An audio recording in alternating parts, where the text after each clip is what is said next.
Anyways, what I wanted to do is so I need to obviously update on which procedure I had, and then also kind of like, I don't know, I've had this huge revelation, and I think I'm gonna do like a whole episode just describing like this epiphany and this like kind of like life-changing perspective I've gotten on things.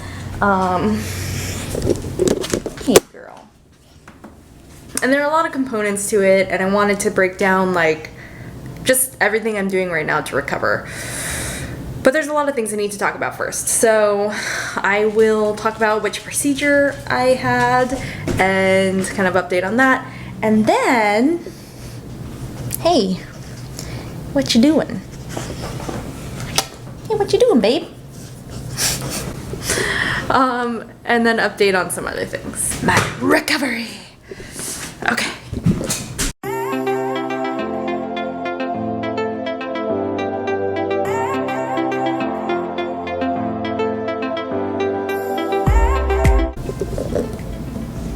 Okay, so first of all, let me just show you what this little monster did. So this is my icing machine. It's called a cryo cuff, and it's really awesome. It like, you put ice water in it, and then it just like pumps and like compresses also. So you're getting like cold compression pretty much nonstop. And this is what you use to plug it into the power supply. And look at what happened here. We taped it. Some coworkers were trying to help me because I have this on pretty much the whole time while I'm at work right now. A little monster destroyed this. There she is. This little monster destroyed it last night. Yes. What do you have to say for yourself?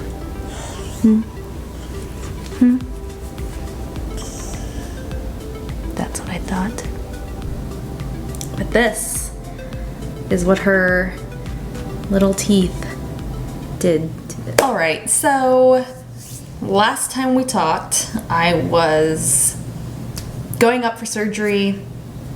I didn't know which procedure I was going to get, but feeling pretty good about things. Now I want to update you on how it went. I am right now 11 days post-surgery. I did go back up to New York City yesterday. I just took Amtrak up in the morning, spent literally 3 hours in New York City just in appointments with my surgeon, and then took the train back that afternoon. So it was just a day trip to New York City, but riding Amtrak is lovely and so much better than the airport. That has been like another one of those like hidden gems, I guess, in this whole experience. The fact that I've discovered travel by rail, and it's quite nice. What that means is the procedure that they did 11 days ago was just to harvest my good cartilage. So now it is growing in a lab somewhere in Pennsylvania, and they're trying to generate more of those chondrocytes, which is the cartilage cells. And I'll go back in 2 weeks, just under 2 weeks now, and they'll put the cartilage back in the knee. So unfortunately, my surgeon is able to do that procedure arthroscopically. He's done this arthroscopically for other patients, but since it's a clinical trial and since it has to be, standardized across all the patients, he does have to make an incision. It's going to be like a 2-inch incision in my knee, and he'll put the chondrocytes in the site where I have the lesion, where the bone is exposed. So that's what will be happening in 2 weeks. I'm feeling so optimistic about everything, to be honest. Like, I feel really good from this last surgery. I obviously was a little concerned about recovery, and I just didn't really know what to expect. I was kind of bracing for more just like pain and feeling like hopeless and listless, but luckily that is not the case at all. I feel very hopeful with all this, so I'm just like very, very pleased with how this is all working out. I feel like I've been recovering really quickly, so it's been 11 days, and today is the day that I was authorized to get off the crutches. So for the first few days I was doing pretty much like 2 crutches, no weight bearing. And then after like 3 or 4 days, I was able to do partial weight bearing. So I had the surgery on a Wednesday, had a follow-up appointment on Thursday. I did actually go into work on Friday, which it actually worked out fine. I have a scooter at work, like not like a kick scooter, like a real like motorized, I'm riding on this thing through the hallways scooter, which has been a lifesaver. And then I take my cryo cuff with me, I fill it up with ice, and it just like has cold pressure on my knee the whole time, because the surgeon said like the worst thing you could do for cartilage injuries is to have inflammation in the joint. And so one of my biggest priorities has been getting that inflammation down. And so that has been not only through the cryo cuff, but also really legit resting, and also trying to, I mean, I feel like I always had a pretty clean diet, a pretty good diet, and all of the foods that are in an anti-inflammation diet are things that we already eat pretty regularly, but I'm just making sure I like double down on those foods. And I've added a few things which I'll talk about in a different episode. So basically it's been fast. Today is the first day I've been walking without crutches. I did have PT for like an hour and a half, and then I went from there to the gym, which is the second time I've been to the gym, so I haven't been going crazy with that, and just did some upper body, and then, you know, didn't even break a sweat really, and came home. Now I'm here doing this, going through the CSA. So that, I mean, I really have been taking a break from exercising. So next steps.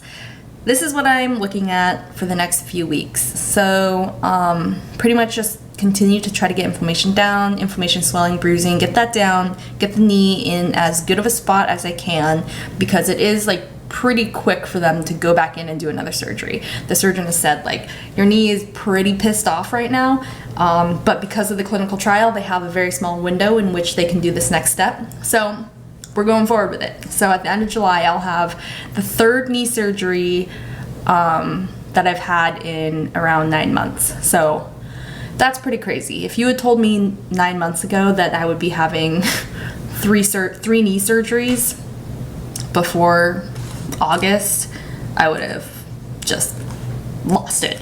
But I'm doing well, in a good place. So next steps are surgery, and then after that, that's when the 6 weeks of non-weight bearing will begin. And that will be rough. Having had a taste of that for 5 days or so, that is hard. But, you know, if that's what I need to do to get better, I can do it. 6 weeks doesn't feel like a long time anymore. 6 weeks was unfathomable back in October when I had this injury, and now it seems like a small price to pay. So I am proud of myself for learning that patience and having that perspective. I have already started PT. Last week I had 2 sessions. This week I'll have 2 sessions. So I'm already getting that started. Really our priority, like I said, is reduce inflammation and swelling, but also really get that mobility back in there. I'm already at 90 degrees. I think eventually the doctor wants me to get back to at least where I was before, which was around 120 degrees. My good leg is at around 130, so I think ideally we get there, but I don't really know. I don't know what to expect, because it hasn't even been able to bend like that in like 9 months, 8 or 9 months. So I don't know, we'll see. And then finally, just kind of like how I'm feeling about everything. I feel so good. I didn't realize how much, like, I didn't realize how bummed out I was and how much I was just carrying that around, like, in everything I was doing. It makes sense being stuck in limbo like that. If you've had a long injury, you know what that feels like. It's very disheartening. And then it was especially so because of the weird nature of my injury, and basically the way a number of doctors had told me, like, yeah, there's very little chance, very low likelihood that there are any procedures we can do that will restore you to where you were. I'm realizing now that that was really weighing on me and affecting just my outlook on life. And so now that I am making progress and kind of like can see the light at the end of the tunnel, I have different energy. I feel good. I feel like my skin looks different. I feel like I am just in a better place, like inside, and then that shows on the outside.